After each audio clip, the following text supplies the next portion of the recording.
tonight we are here, to celebrate Fondation Hirondelle, which is a foundation which was created in Switzerland. Maybe some of you know the story. Some Swiss journalists, especially one, was in Rwanda after the genocide, and he saw the terrible ravages of a radio station before the genocide, which basically prepared the genocide. And so he said we should really create some media, some radio programs to try to work after the genocide and to try to bring people together. And that's how he created this Radio Hirondelle. Without further ado, I will now give the floor to Anne Bennett, who will say a few words about Fondation Hirondelle, but I am very pleased to have her here. Thank you. I join the ambassador in welcoming you all here tonight. Thank you for coming and for participating in what we hope will be a provocative and meaningful discussion. Tonight we will be addressing a question that is central to our work. And in doing so, we would like to introduce and encourage support for our newest project, a project which we're developing, justiceinfo.net. Tonight we are still wrestling with this important question linked to our mission. Can journalism prevent atrocities? This is a question that has interested me for many years, even if it eludes easy answers. If you come away from tonight asking, what can I do? I have an easy answer for you. Join us, contribute, spread our message, and help our mission. Now it's with great privilege to introduce two people who have a shared pursuit of truth and justice that brought them together over 20 years ago. Undersecretary General and Special Advisor of the United Nations Secretary General for the Prevention of Genocide, Adama Dieng, is a lifelong advocate for human rights, democracy, and the rule of law. Professor Pierre Hazan, journalist and documentary filmmaker, the author of several books on international criminal justice, and a senior advisor for justiceinfo.net. I turn the mic over to you.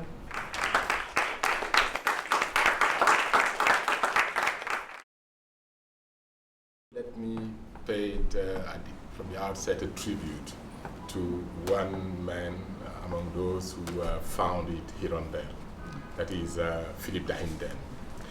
And Philippe visited for the first time Africa at my invitation.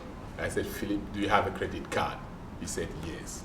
I said, then you should be ready. Are you ready to travel this evening to Kigali? He said, yes.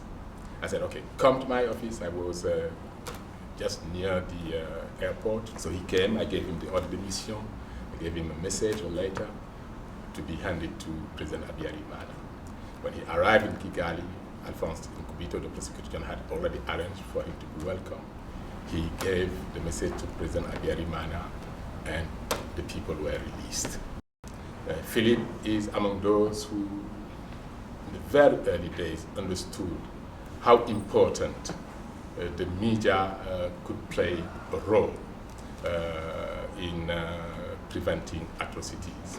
So his passing away was really something which really marked me until today.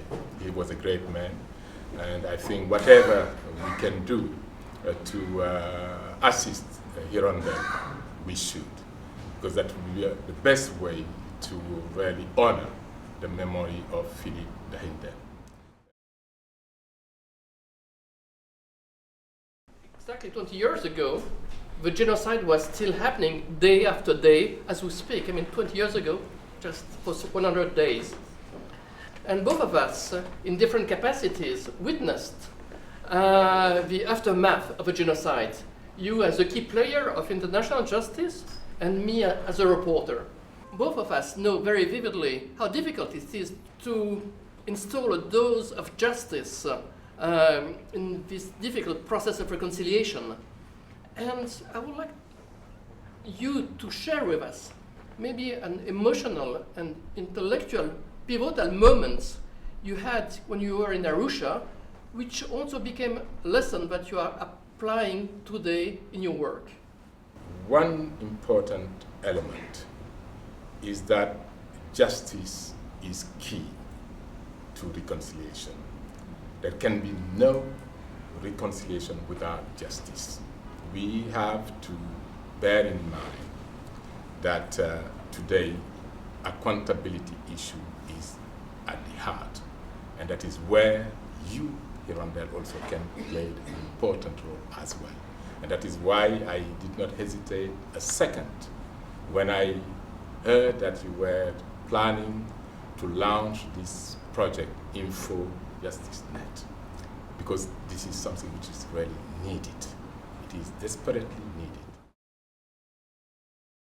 I was just last month to South Sudan, was sent by the Secretary General ahead of his visit, met with President Salva Kiir, with the rebel leader Riek Machar, and I was extremely shocked at that time to see the radio being used to broadcast hate speech, and to the extent of even using the radio to call men from a particular ethnic group to rape women belonging to another ethnic group. The media can play a positive role, but the media can also be a threat to cohesion, a threat to peace. The question is how best to counter hate speech? Based first on the Rwandan experience, but also the Kenyan tragedy in 2007-2008.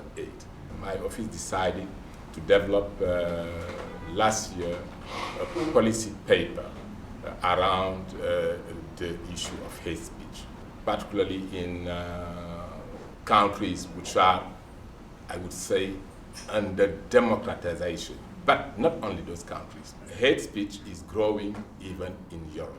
And that is why the Secretary General of the Council of Europe, when we met recently in Brussels, we had a discussion on this issue to see how my office could cooperate closely with the Council of Europe in addressing this issue. So we have to be vigilant, and particularly in a situation where you have economic crisis going on, people will always try to find scapegoats. We should not take it lightly, and that is why the issue of hate speech is really at the heart of my concern.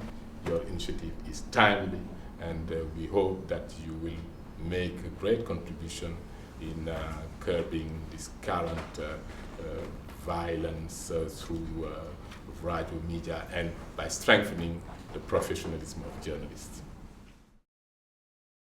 One of the questions is, should the media report about the massacres or not report? If it does report, it might even incite even more violence and sometimes revenge.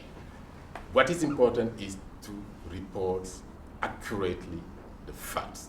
But one has to bear in mind also the sensitivity.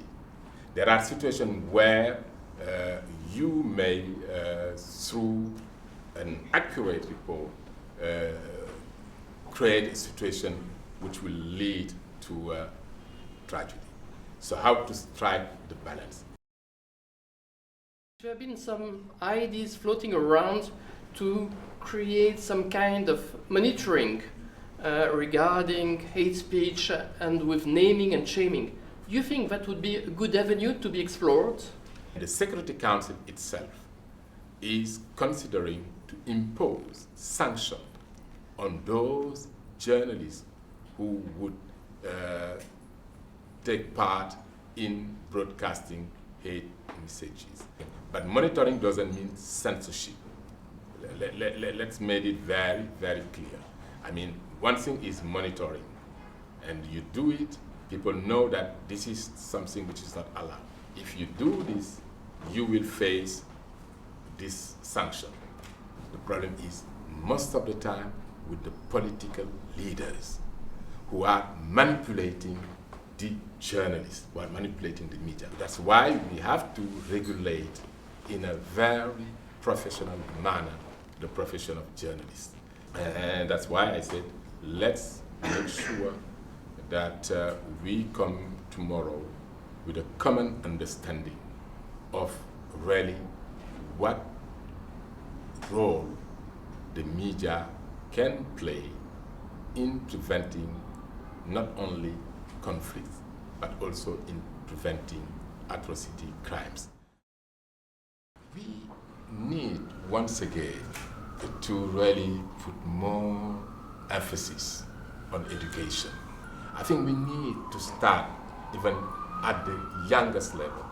And in that regard, I think that was Eleanor Roosevelt at the end of the conference which led to the adoption of the Universal Declaration of Human Rights, who was saying, and I quote just by memory, that it starts at home, in the family, and then the neighborhood, and then the school, and then you go to the working place. So that is where you will have to see the human rights growing. That means you have to start it when you are young, but also make sure that the media portray also what is positive. But unfortunately, the trends, as we say, the trends which came late are always portrayed. Nobody will talk about the trains which came in time, like in Switzerland. You know, the trains arrive 10 seconds late, the train has already departed.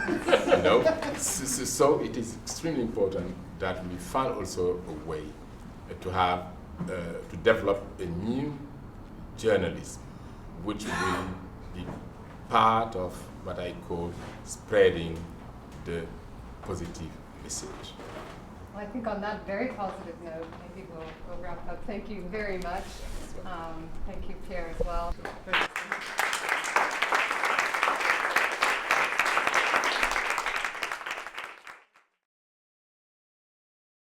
Freedom of expression has been described as the oxygen of human rights and of democracy. Without the ability and the right to speak, to express one's opinions and one's views, almost the entire human rights system falls apart.